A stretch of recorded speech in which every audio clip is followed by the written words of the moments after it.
Live from Augusta, you're watching News 12 at 6 o'clock. We're on your side with a safety alert with how to avoid being the victim of a car break-in, what you need to know tonight. And we've been locked into cloud cover for almost a week straight. We're finally bringing back some sun the next few days, but temperatures will stay chilly. We'll have that forecast coming up. Good evening and thanks for joining us. I'm Wrdw. Tonight, Augusta is still nearly $7 million short of a balanced budget, and time is running out. Mayor Garnett Johnson saying commissioners are weighing every option, more cuts, possible tax increases, and a hard look at how efficiently departments operate. He's also promising transparency on 2 department audits still in the air: Parks and Recreation and Housing and Community Development. Your Sydney Hood is live for us in the newsroom in Sydney. The mayor says that you cannot cut your way out of a deficit and you cannot tax your way out either. So what's the path moving forward here? Accountability and transparency. That's what the mayor told me when I asked what comes next. He says the 2 ongoing audits should be released within the next month, but part of that transparency, he says, is about being honest on how Augusta got here: rising employee health care costs and the loss of American Rescue Plan funds. The mayor says Augusta deserves better than budget deficits and inefficiency, but with about 3 weeks left and still that $7 million gap, the options are shrinking. The clock is ticking for Augusta. So right now we're just trying to find the $6.8 million, and I assure you that moving forward into 2026, we will be having more discussion about how we create more efficiencies and drive more revenue for this government. Each passing hour narrows the choices for Mayor Garnett Johnson. Before I ask the taxpayers for more, I believe that we look for additional cuts or more efficiencies. I think that's important. Once we find all those efficiencies, if that conversation then leads towards a tax increase, I don't mind having it, but I think there's more opportunity for more efficiency in this government. A promise Mayor Johnson says he cannot break: public safety. The number one priority that we heard easily from our constituents is public safety. I believe the sheriff should be funded. We made a pledge to him last year when he wanted to increase the number of deputies on the streets. We heard that call. We answered that call. Keeping that pledge meant cutting somewhere else. All of these dollars are not derived towards the sheriff's office. He's done a great job of reducing his ask from $13 million to about $7 million.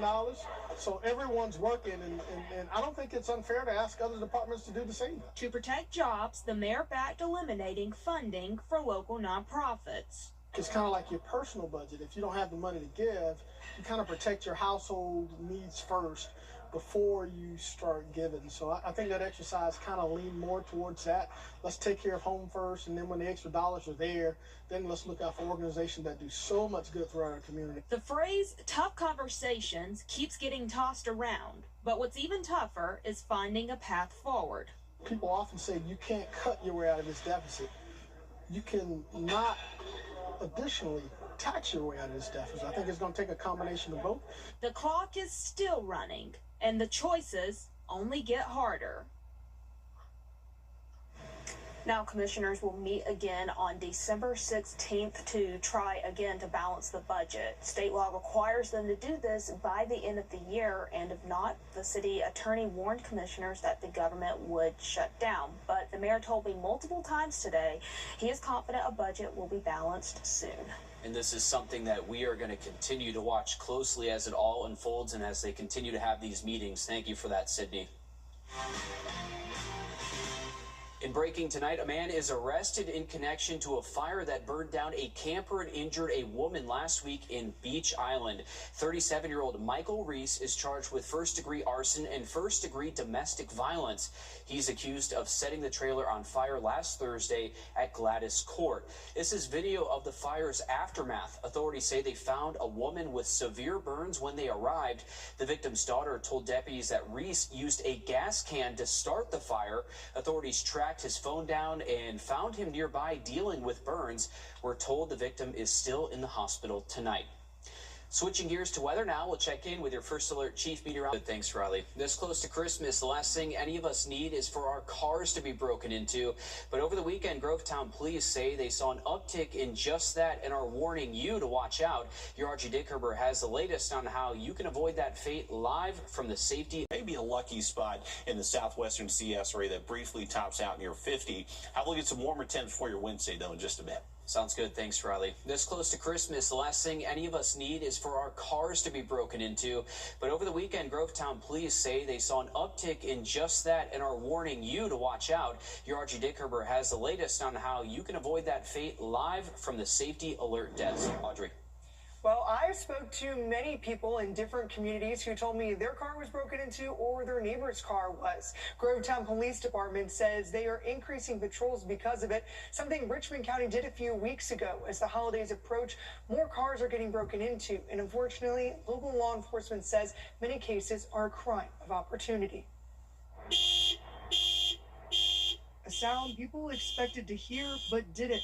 So local law enforcement is reminding people to listen for this. In the state that we're in, unfortunately, people don't think straight and they don't understand the impact that it has on other families when they do things like that.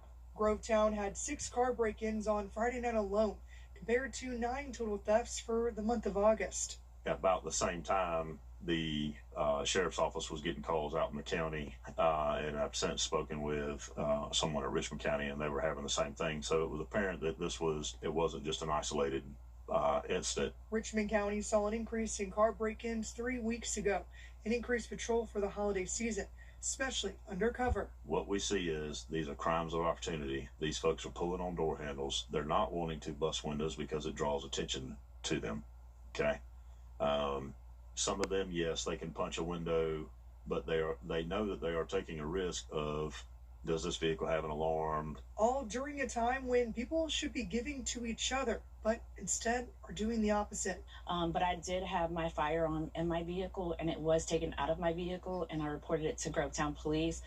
But it was really unfortunate because my grandfather lived here for 30 years in this same house and didn't have any issues. So it's just heartbreaking because we're all going through hard times right now. So to steal and break into people's cars, and especially at the holidays, like we're all going through enough right now. So now law enforcement and locals are taking their own proactive approach. So I'm going to actually get a new camera system for my outside perimeter. I always keep my doors locked.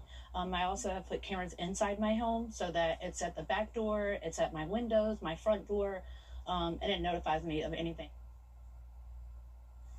Aiken County Sheriff's Office told me they haven't seen an increase, and I reached out to Columbia County Sheriff's Office, but I'm still waiting to hear back. As for Grovetown, many people in the community told me they have noticed an increase in law enforcement presence since the break-ins, but are still hoping for more security surveillance in the community as a whole.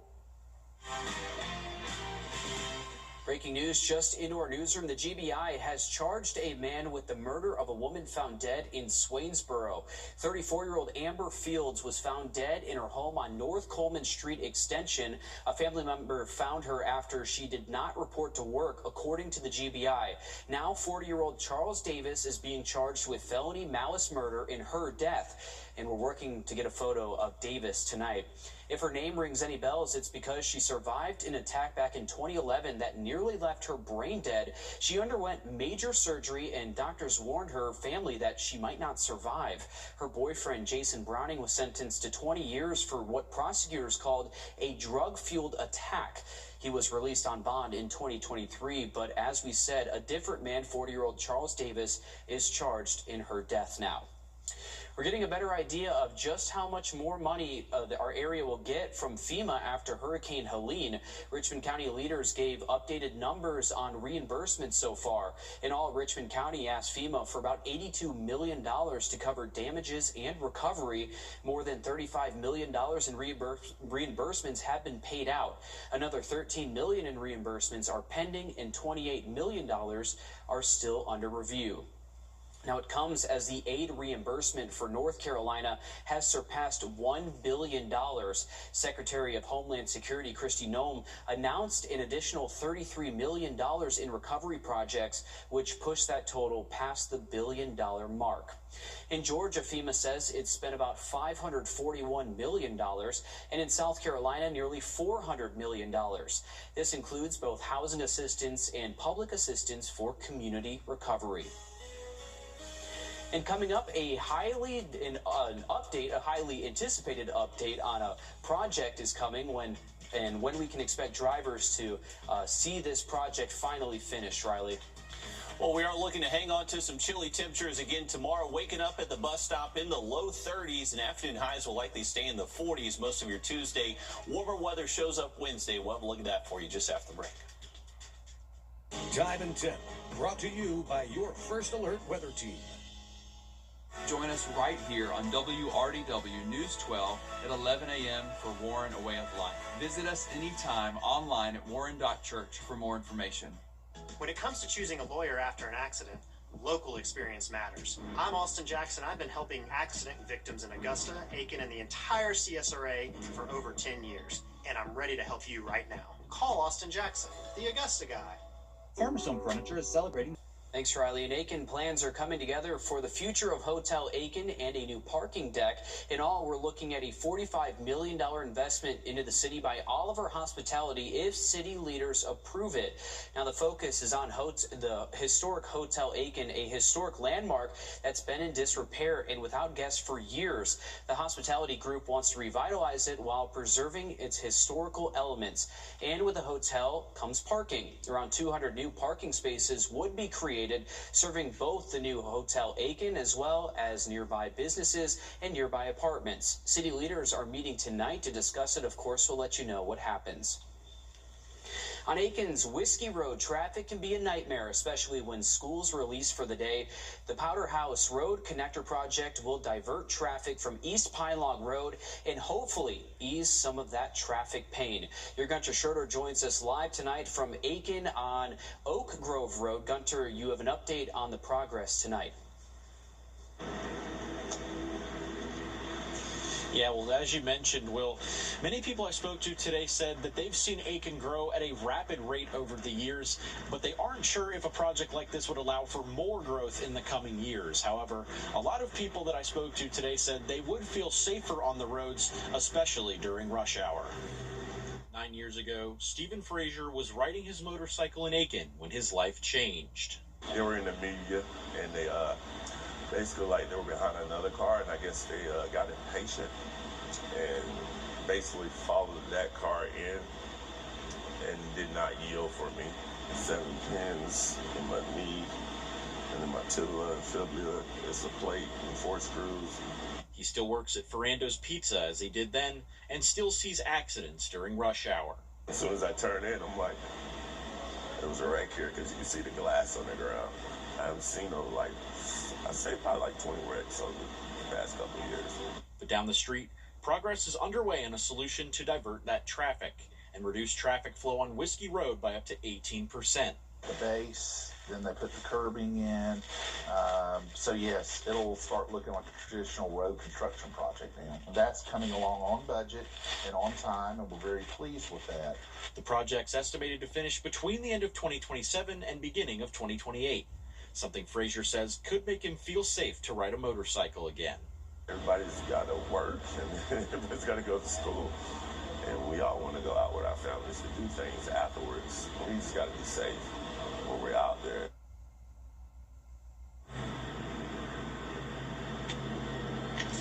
And on site, curbs and gutters have given the project shape as the first phase continues, which city officials say should be done by this time next year. And that's a welcome sign for many commuters in the Aiken area who face long commutes over short distances right now.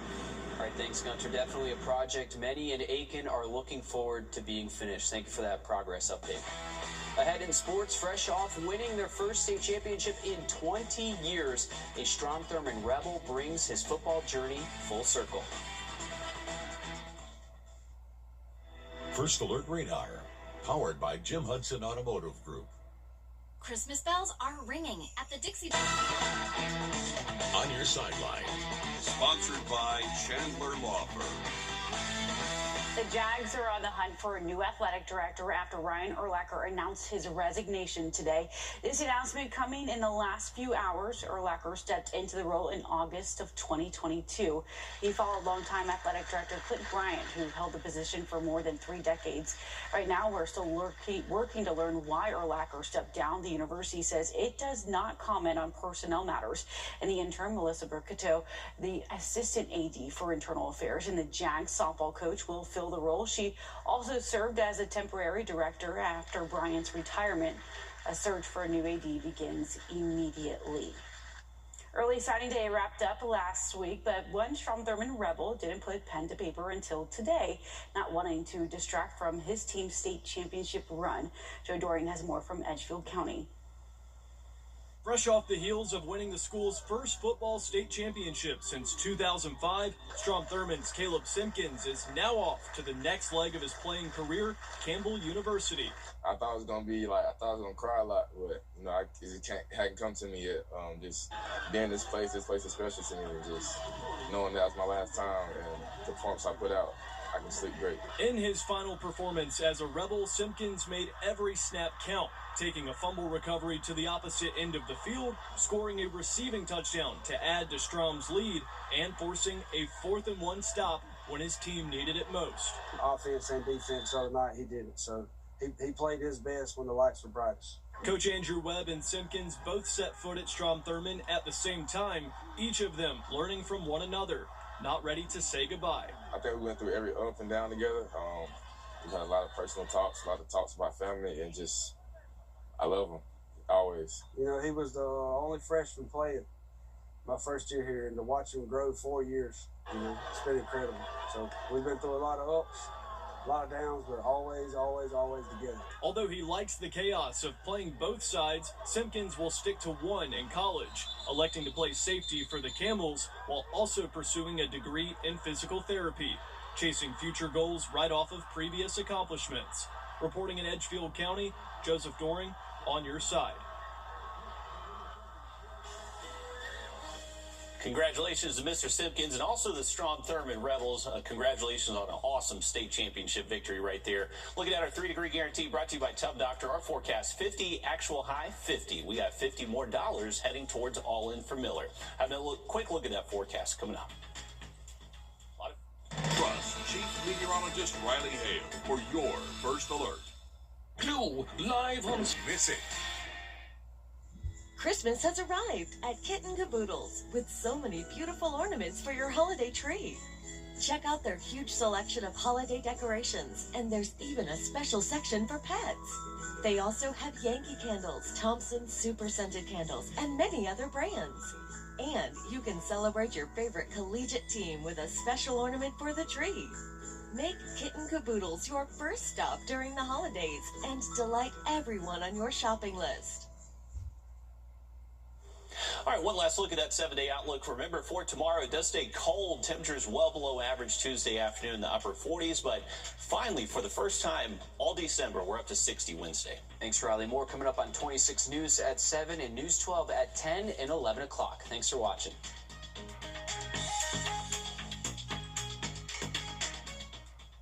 America, this is